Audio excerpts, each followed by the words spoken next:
آقا پارسال اوزاوال اربعین یه خانومی با یه حال خاصی اومد داخل. خلاص اون گفت شما چشم ببر داری؟ گفتم ها چشم ببر دارم. چشم ببر اصل میخوام. قسم با ما واسه اینو برات مال گفتم اون خیالت راحت چشم ببر اصل می.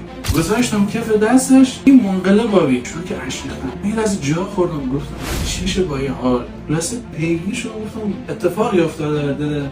که شما اعتقاد داری معتقدی به یه سری مثلا ما اعتقاد به انرژی اینا دارم به هر حال کار می‌کنم و همینجوری که داشتم پیاده روی چند روز پیش داشتم میرفتم با ما واسه در دل میکردم کلی از مشکلات و گرفتاری تو مغزم همینجوری تو دلم داشتم در دل میکردم یه آن بخوام اومدم دیدم تا یه عالمی یه روحانی اومد کنار ما به ما گفت ان شاءالله زیارتت تموم شد برگشتی برو دنبال چشم ببر بگیر و الان ما اومدم از چشم ببر ما سنگ میشناسم نه چی چشم ببر که دادی به ما اصل با اصل خلاص ما بهش دادی رفت نشون به اون نشون که یه هفته 10 روز بعدش اومد و یه سنگ دیگه از ما خرید این خانم برای اولین بار اومد از پارسال تا الان ما یه بار دو بار میاد از ما خرید میکنه و حتما نتیجه گرفته بوده از این چشم ببر که تا به امروز مشتری ماست. حالا خارج از باورها و عقایدی که داریم شما به انرژی سنگ ها اعتقاد داریم؟ اگر اعتقاد داریم برای ما زیر بنویسید